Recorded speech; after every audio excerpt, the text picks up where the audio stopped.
നമസ്കാരം. ET മലയാളത്തിലേക്ക് സ്വാഗതം. വിപണിയിൽ തുടക്കത്തിലൊരു നേട്ടം കൈവിട്ട് നഷ്ടത്തിലാണ് വീണ്ടും ക്ലോസ് ചെയ്തിരിക്കുന്നത്. വിപണി ഈ ഉന്മേഷക്കുറവിന് കാരണമെന്ത്, നിഫ്റ്റിയുടെ നാളത്തെ സാധ്യതകൾ, ശ്രദ്ധിക്കേണ്ട പ്രധാനപ്പെട്ട ലെവലുകൾ, ഇത്രയും കാര്യങ്ങളാണ് നമ്മൾ ഈ വീഡിയോയുടെ പങ്കുവെക്കുന്നത്.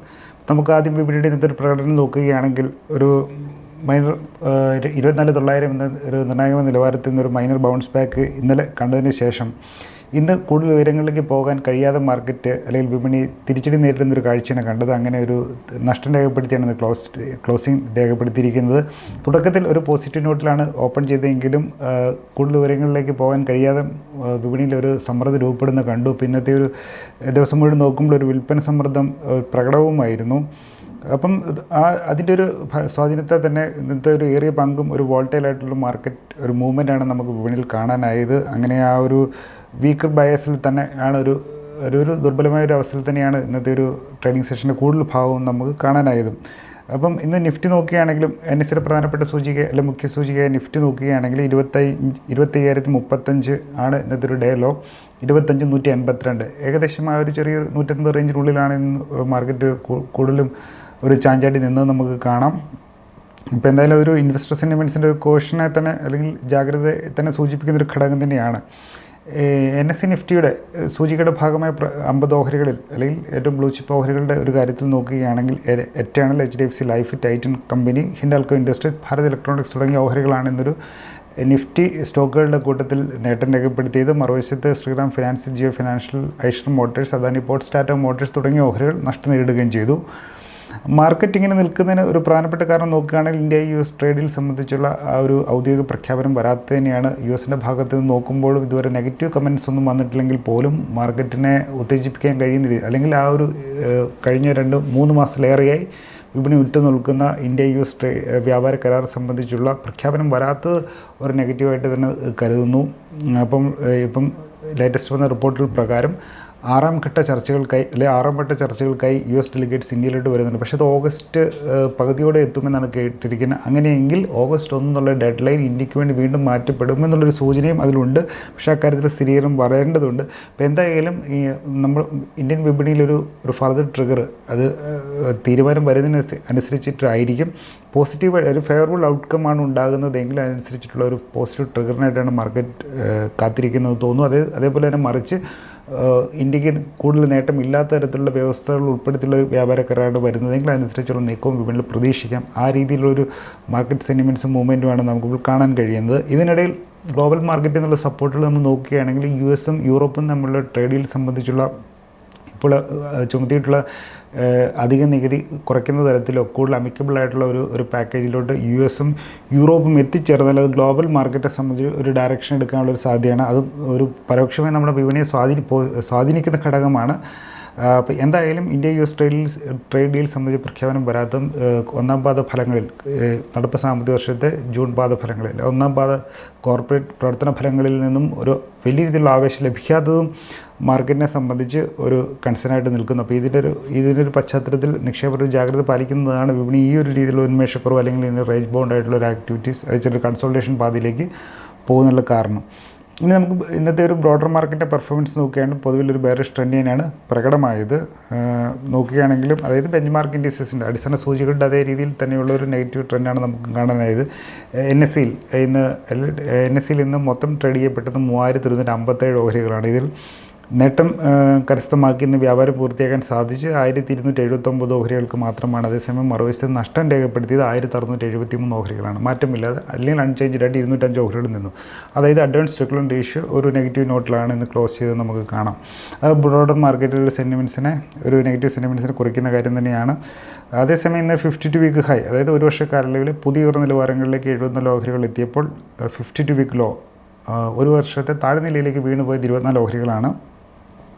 ഇനി NSEയുടെ ബ്രോഡർ മാർക്കറ്റ് ഇൻഡീസസിൽ പ്രധാനപ്പെട്ട ബ്രോഡർ മാർക്കറ്റ് ഇൻഡീസസിൽ നോക്കുകയാണെങ്കിൽ നിഫ്റ്റി 100, നിഫ്റ്റി 200, നിഫ്റ്റി 500 സൂചികളും നേരെ നഷ്ടം രേഖപ്പെടുത്തിയാണ്. അതായത് 0.16% to 0.25 1/4% വരെയുള്ള ഒരു നേരിയ നഷ്ടം രേഖപ്പെടുത്തിയാണ് പ്രധാനപ്പെട്ട NSEയുടെ ബ്രോഡർ മാർക്കറ്റ് ഇൻഡീസസുകളും അല്ലെങ്കിൽ സൂചികളും ക്ലോസ് ചെയ്തിരിക്കുന്നത്. നിഫ്റ്റി മിഡ് ക്യാപ് 100 0.5%-ലേറെയുള്ള നഷ്ടം രേഖപ്പെടുത്തിയപ്പോൾ നിഫ്റ്റി സ്മോൾ ക്യാപ് 100 സൂചികയാകട്ടെ ഒരു 0.34 1/4% ഒരു നഷ്ടം രേഖപ്പെടുത്തിയാണ് ക്ലോസിംഗ് രേഖപ്പെടുത്തിയത്. ഇപ്പോൾ നിഫ്റ്റി സ്മോൾ ക്യാപ് 100 സൂചി നോക്കുകയാണെങ്കിൽ തുടർച്ചയായി 4ാമത്തെ സെഷനാണ് ഒരു നെഗറ്റീവ് നോട്ടിൽ ക്ലോസ് ചെയ്യുന്നത്, അല്ലെങ്കിൽ നഷ്ടം നേരിട്ട് ക്ലോസ് ചെയ്യുന്നത്. അതൊരു പ്രോഫിറ്റ് ബുക്കിംഗ് അവിടെ നടക്കുന്നതായിട്ട് നമുക്ക് കാണാൻ കഴിയും. അതായത് റിസൾട്ട് വന്നിട്ടുള്ള ഓഹരികൾ പ്രതീക്ഷിക്കത്ത് ഉയരാത്തിടത്ത് വാല്യുവേഷൻ കൺസേൺസിൻ്റെ അടിസ്ഥാനത്തിൽ പ്രോഫിറ്റ് ബുക്കിംഗ് നടക്കുന്നത് നമുക്കതിൽ നിന്നും വായിച്ചെടുക്കാം. ഇനി സെക്ടർ സൂചികൾ നോക്കുകയാണെങ്കിൽ ഇന്ന് NSEയുടെ പ്രധാനപ്പെട്ട 13 സെക്ടറിലെ ഇൻഡിസസുകൾ ഇന്ന് നഷ്ടത്തിൽ തന്നെയാണ് ക്ലോസ് ചെയ്തിരിക്കുന്നത്. നിഫ്റ്റി PSU ബാങ്ക് സൂചികയാണ് ഏറ്റവും കൂടുതൽ നഷ്ടം നേരിട്ടത്. 1.57% താഴ്ന്നാണ് ക്ലോസ് ചെയ്തത്.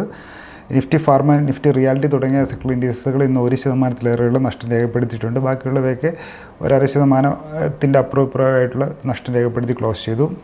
അതേസമയം മാർക്കറ്റിൻ്റെ ഫിയർ ഗേജ് അല്ലെങ്കിൽ അടുത്ത ഒരു മാസക്കാലവിലുള്ള പ്രതീക്ഷിത ചാഞ്ചാട്ടത്തിൻ്റെ തോത് ഒഴിവാക്കുന്ന ഇന്ത്യ വിക്സ് സൂചികയാകട്ടെ 4% താഴ്ന്ന് 10.75 നിലവാരങ്ങളിലേക്ക് എത്തിയിട്ടുണ്ട്. ഒരു തരത്തിലത് പോസിറ്റീവ് നൽകുന്നുണ്ടെങ്കിലും ഇത്രയധികം താഴ്ന്നു നിൽക്കുന്നതിനെ നമുക്ക് കുറേ കൂടെയൊക്കെ വ്യാഖ്യാനിക്കേണ്ടതുണ്ട്. നമുക്കതിൻ്റെ കൂടുതൽ കൺഫർമേഷൻ വരുന്നതിനനുസരിച്ച് നമുക്ക് കാര്യങ്ങൾ നമുക്ക് കൂടുതൽ ചർച്ച ചെയ്യാം. ഇനി ഇൻസ്റ്റിറ്റ്യൂഷണൽ ഇൻവെസ്റ്റേഴ്സിനെ നോക്കുകയാണെങ്കിൽ FIS DISൻ്റെ പ്രകടനം നോക്കുകയാണെങ്കിൽ FIS ഫോറിൻ ഇൻസ്റ്റിറ്റ്യൂഷണൽ ഇൻവെസ്റ്റേഴ്സ് അല്ലെങ്കിൽ വിദേശ നിക്ഷേപർ ഇന്നും ഒരു വിൽപ്പന സമ്മർദ്ദം സൃഷ്ടിച്ചായിട്ട് നമുക്ക് കാണാം. 3550 കോടിയുടെ ഒരു കോടി മൂല്യമുള്ള ഓഹരികൾ വിറ്റുമാറിയതായി കാണാം.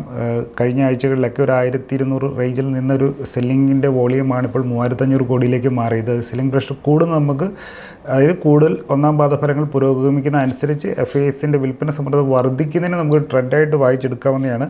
മറുവശത്ത് എന്തായാലും FIS അല്ലെങ്കിൽ വിദേശ നിക്ഷേപർ എപ്പോഴൊക്കെ വിൽപ്പന സമ്മർദ്ദം സൃഷ്ടിക്കുന്നു അപ്പോഴൊക്കെ രക്ഷകരായിട്ട് എത്തുന്നത് ഡൊമസ്റ്റിക് ഇൻസ്റ്റിറ്റ്യൂഷണൽ ഇൻവെസ്റ്റേഴ്സാണ്, അല്ലെങ്കിൽ ആഭ്യന്തര നിക്ഷേപ സ്ഥാപനങ്ങളാണ്. പിന്നെ നോക്കുമ്പോഴും 5240 കോടി രൂപയുടെ ഓഹരികൾ വാങ്ങിയതായിട്ട് നമുക്ക് കാണാൻ കഴിയുന്നുണ്ട്. ഇപ്പോൾ എന്തായാലും FISൻ്റെ സെല്ലിംഗ് കൂടുക എന്നുള്ളതാണ് ഇതിലൊരു പോയിൻറ്റ്. അത് ഇനിയും വർദ്ധിക്കുന്നുണ്ടെങ്കിൽ മാർക്കറ്റിൻ്റെ മുന്നേറ്റത്തെ പ്രതികൂലമായി സ്വാധീനിക്കുന്ന ഘടകമായതുകൊണ്ട് സൂചിപ്പിക്കുന്നതാണ്. ഇനി വിപണിയിൽ ഇനി എന്ത്, അല്ലെങ്കിൽ നാളത്തെ ഒരു സാധ്യതകൾ നോക്കുകയാണെങ്കിൽ ഇപ്പോൾ ടെക്നിക്കലി നോക്കുകയാണെങ്കിൽ ഒരു ഗ്യാപ്പ് അപ്പ് ഓപ്പണിംഗ് ഉണ്ടായി. തുടർന്ന് ഇന്ന് മാർക്കറ്റ് മുഴുവൻ ഒരു സെല്ലിംഗ് പ്രഷർ നേരിട്ടതായിട്ട് നമുക്ക് കാണാം. അപ്പോൾ അങ്ങനെ ഡെയിലി ചാർട്ട് നോക്കുകയാണെങ്കിലും മാർക്കറ്റ് ലോവർ ബോട്ടം ഫോർമേഷനാണ് ഒരു പാറ്റേണാണ് തുടരുന്നത്. ഡെയിലി ചാർട്ട് നോക്കുകയാണെങ്കിൽ ബെയറിഷ് ക്യാൻഡിൽ തന്നെയാണ് ഫോം ചെയ്തിട്ടുള്ളത്. ഒരു ടെമ്പററി വീക്ക്നെസ്സിനെ ഇൻഡിക്കേറ്റ് ചെയ്യുന്ന ലക്ഷണങ്ങളാണ് ഇവയെല്ലാം. പ്രത്യേകിച്ചും ഒരു കഴിഞ്ഞ ദിവസം ഒരു ബൗൺസ് ബാക്ക് ഉണ്ടായിട്ട് ഇന്ന് വീണ്ടും റിവേഴ്സ് ഡൗൺ ആകുന്ന അല്ലെങ്കിൽ വീണ്ടും നഷ്ടം നേരിടുന്ന അത്ര ഒരു ശുഭകരമായ ഒരു ലക്ഷണമല്ല. എന്നിരുന്നാലും ഇപ്പോഴത്തെ മാർക്കറ്റ് ടെക്സ്റ്റ് നോക്കുമ്പം ഇച്ചിരി നമുക്ക് ക്ലിയറായിട്ട് പറയാൻ പറ്റുന്നത് ഇതൊരു നോൺ ഡയറക്ഷണൽ ആണെന്നാണ് പറയാൻ കഴിയുക. പ്രത്യേകിച്ചൊരു ദിശയില്ലാതെ നിൽക്കുകയാണ്. മീൻസ് അല്ലെങ്കിൽ മാർക്കറ്റ് എന്തെങ്കിലും ഒരു ട്രിഗറിന് വേണ്ടി വെയിറ്റ് ചെയ്യുന്നൊരു നമുക്കൊരു ഫീൽ കിട്ടും. അപ്പോൾ അതുകൊണ്ട് തന്നെ ഇവിടെ നമുക്ക് ഒരു ഡേ ട്രേഡേഴ്സിനെ സംബന്ധിച്ച്, നിക്ഷേപരെ സംബന്ധിച്ച് ക്ലിയർ ഡയറക്ഷൻ എത്തുന്ന ഒരു വെയിറ്റ് ചെയ്യുക എന്നുള്ളതാണ് ഉചിതമായ മാർഗം. ഒരു ഡേ ട്രേഡേഴ്സിനെ സംബന്ധിച്ച് ഇത്തരം ഘട്ടങ്ങളിലേക്ക് ലെവൽ ബേസ്ഡ് ട്രേഡിങ്ങിന് ഒരു അനുകൂലമായ സാഹചര്യമാണ്. ലെവൽ ബേസ്ഡ് ട്രേഡിംഗ് എന്ന് പറയുമ്പോൾ റെസിസ്റ്റൻസിൽ പ്രഖ്യാപിത അല്ലെങ്കിൽ ക്ലിയർ ആയിട്ടുള്ള റെസിസ്റ്റൻസ് എത്തുമ്പോൾ ഒരു സെല്ല് ചെയ്തിട്ട് ഒരു വളരെ ശക്തമായിട്ടുള്ള സപ്പോർട്ട് എത്തുമ്പോൾ തിരിച്ച് ബൈ ചെയ്യുക, അല്ലെങ്കിൽ ആദ്യം സപ്പോർട്ടാണ് വരുന്നതെങ്കിൽ അവിടെ നിന്നൊരു ബൈ എടുത്ത് തിരിച്ച് റെസിസ്റ്റൻസ് മേഖലകളിൽ എത്തുമ്പോൾ സെല്ല് ചെയ്യുന്ന ഒരു സ്ട്രാറ്റജിയാണ് ലെവൽ ബേസ്ഡ് ട്രേഡിംഗ് എന്ന് പറയുന്നത്. അതിന് പറ്റുന്നൊരു അന്തരീക്ഷവും സാഹചര്യവും നമുക്ക് കാണാൻ കഴിയുന്നുണ്ട്. ഇപ്പം ട്രേഡേഴ്സിനെ സംബന്ധിച്ച് ആ രീതിയിൽ പറയുകയാണെങ്കിൽ 25,000 എന്നുള്ള നിഫ്റ്റിയുടെ നിലവാരമാണ് ഏറ്റവും നിർണായകം. അല്ലെങ്കിൽ 50 DMA ഇതാണ് ഒരു കീ സപ്പോർട്ട് സോൺ എന്ന് പറയുന്നത്. അപ്പം ചുരുക്കി പറഞ്ഞ് 25,000 എന്നുള്ള നിലവാരം നിഫ്റ്റി കണ്ടിന്യൂ ചെയ്യുന്നുണ്ടെങ്കിൽ ഈ ഒരു പുൾ ബാക്ക് ഫോർമേഷൻ കണ്ടിന്യൂ ചെയ്യാം. അതായത് ഒരു ബുള്ളിഷ് ബയാസ് ഇതിനുള്ള സാധ്യത ഇവിടെ നിൽക്കുന്നു, പക്ഷേ ഒരു കോഷൻ വേണം, അല്ലെങ്കിൽ ജാഗ്രത പാലിക്കണം എന്നുള്ളതാണ് സൂചിപ്പിക്കാനുള്ളത്. ഇതിൻ്റെ ഒരു റെസിസ്റ്റൻസ് ആയിട്ട് നോക്കുകയാണെങ്കിൽ 25,200 അല്ലെങ്കിൽ 25,200 ആണ് തൊട്ടടുത്തൊരു റെസിസ്റ്റൻസ്. 20 DMA അല്ലെങ്കിൽ 25,325 തുടർന്നുള്ള ഒരു resistance area, key resistance area എന്ന് പറയുന്നത്. ഇത് രണ്ടും മറികടക്കേണ്ടതുണ്ട്. ഇപ്പോൾ പറയുകയാണെങ്കിൽ 25,350 മുകളിൽ ഡെയിലി ക്ലോസിൽ കിട്ടിയാൽ മാത്രമാണ് നമുക്ക് ഇപ്പോഴത്തെ ഡൗൺ ട്രെൻഡ് മാറിയെന്ന് ഒരു ഫ്രഷ് ബൈങ്ങിൻ്റെ കാര്യങ്ങളൊക്കെ നമുക്ക് പരിഗണിക്കാൻ കഴിയുള്ളൂ. ഇനി മറുവശത്ത് നോക്കുകയാണെങ്കിൽ 25,000 ഒരു ഇമ്പോർട്ടൻറ്റ് നിർണായകമായിട്ടുള്ള നിലവാരം. അത് ബ്രേക്ക് ചെയ്യപ്പെടുന്നുണ്ടെങ്കിൽ 24,900 പോകും. 24,900 തകരുന്നുണ്ടെങ്കിൽ കൂടുതൽ സെല്ലിംഗ് പ്രശ്നമുള്ള സാധ്യതയുണ്ട്. ഇപ്പോൾ നിലവിലെ രീതിയിൽ നാളെ നോക്കുകയാണെങ്കിൽ 24,775 വരെയൊക്കെയാണ് സാധ്യതകൾ. 24,900 ബ്രേക്ക് ചെയ്യപ്പെട്ട് 24,900 ബ്രേക്ക് ചെയ്യപ്പെട്ടുള്ള സാഹചര്യത്തിൽ പറയുന്നത്.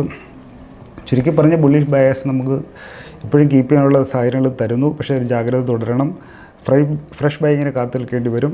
പക്ഷേ ട്രേഡേഴ്സിനെ സംബന്ധിച്ച് ലെവൽ ബേസ്ഡ് സ്ട്രാറ്റജിയിൽ പരീക്ഷിക്കാമെന്നാണ് ഇതിൽ നിന്ന് മനസ്സിലാക്കാൻ പറ്റുന്ന കാര്യം.